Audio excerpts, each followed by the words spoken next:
السلام عليكم ورحمة الله وبركاته. الموضوع يا جماعة في كتير بيقول لي الموتور تقول له كام كيلو. الموضوع يا جماعة مش بتقول الموتور، الموضوع بالبيور، بالخامة البيور.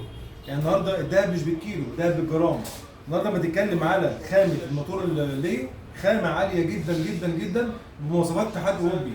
مش موضوع موتورك كام كيلو، واحد كذا واحد يقول لي على التليفون الموتور كام كيلو، الموتور كام كيلو. يا جماعة مش بالكيلو، ما في عندنا موتور 22 كيلو. بس انا ما رشحهولكش ليه؟ عشان خاطر الخامه بتاعته مش بيور، وانت هتجيب كيلو زلط زي كيلو حديد. وطبعا دي خامات بيور. ولما تختار موتور لو سمحت، لما تختار موتور تختار موتور غذائي. قول له عايز موتور غذائي، يعني اشرب منه ميه. موتور غذائي بمعنى يكون معزول من جوه.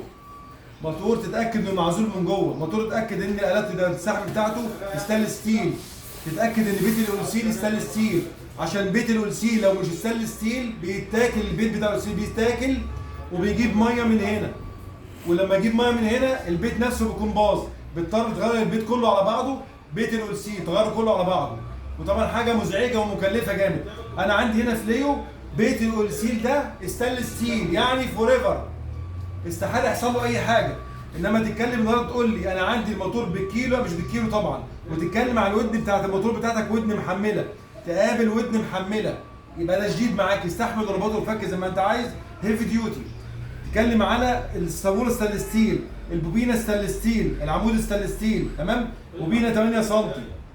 طبعا برضه ليه 8 سم مش 9 سم؟ يا جماعه لازم تفرق بين الحاجه البيور والحاجه اللي مش بيور. انا بتكلم على موتور النهارده، الات الجر بتاعته شديده جدا، الات جديده، ملفاته نحاس، مستوى عالي جدا جدا جدا.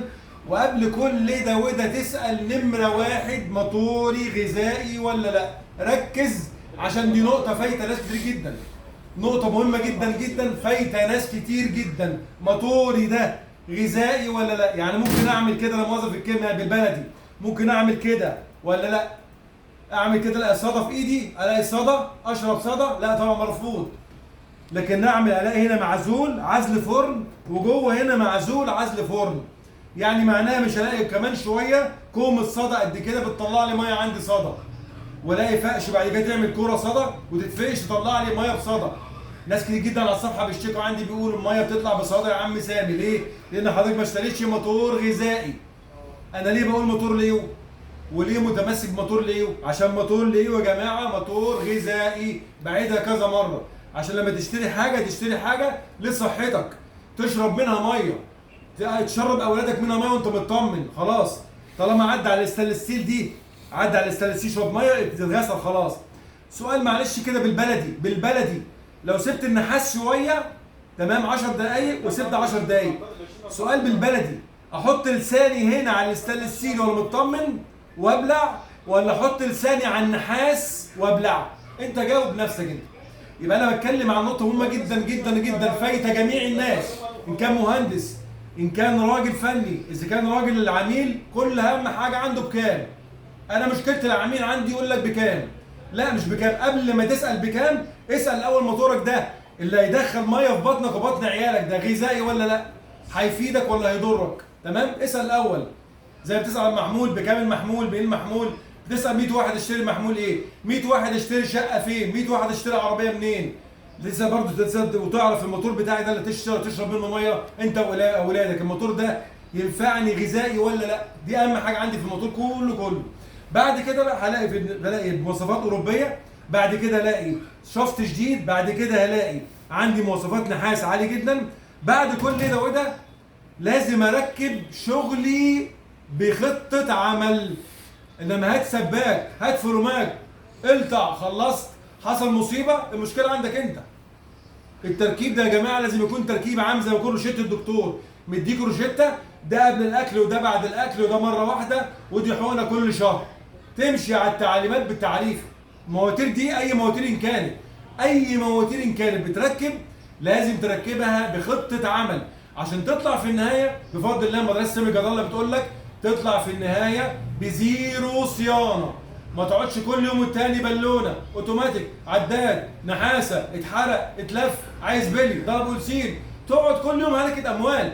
واحد بيقول يا عم سامي انا شاري بلو ب 550 جنيه، شاطر، هتضرب تاني وتجيب واحده ب 550 تاني و550 تالت و550 رابع، ما تجيب مره واحده بالونه براند يا حبيبي، هات بالونه واحده براند مره واحده واخلص، ما تقعدش تعمل شاطر. انا جبتها ب 550 اقسم بالله ب 700 جنيه وانا بشغل الموتور ضربت، بقسم بالله ولسه جاي من الحج، اقسم بالله ب 700 جنيه. قلت له يا وحشه، قال لا شغاله، وانا بشغل الموتور وشغلت ضربت جوانا في حاله، في وقت في تو الحال 700 جنيه في لحظه بقى خرده. ليه؟ عشان نعمل ناصح، عامل مفتح. وانت مالك ومال الدواء؟ انت بتروح للدكتور بتسلم نفسك للدكتور، بتقول له اجيب ايه واعمل ايه واشرب ايه، بتسلم نفسك. كذلك الامر كل واحد بتاع مواتير ايا كان هو، لا انا غيري، بتقول له اخد ايه خاص ليا وللموتور. تعرف تاخد منظومه على بعضها متكامله شامله على بعضها، تاخد حاجه تركبها تنسى الموضوع، تركبها الخزان تنسى الموضوع. مش كل شويه افتح محبس واقفل المحبس اقفل وافتح زرار، مفيش الكلام ده. انا عندي العميل في مدرستي، العميل في مدرستي بيقعد في شقته ملوش دعوه بالخزان، ملوش دعوه بالموتور، ملوش دعوه بصيانه الموتور ولا اي حاجه خالص نهائي. يركب موتوره ينسى نهائي. ما يقعدش كل شويه في البرج يعمل مواويل في الموتور، كل شويه في الشقه يعمل مواويل في الموتور. يا جماعه لازم نخلص من الموضوع ده ونعمل حاجه اسمها خطه عمل وموتور مناسب للبيت. ماشي؟ كل عام وانتم بخير. صلاه سيدنا محمد كتير من شركه ليو، احييكم، افضل شركه في مصر بفضل الله سبحانه وتعالى. رايي الشخصي وانا حر فيه.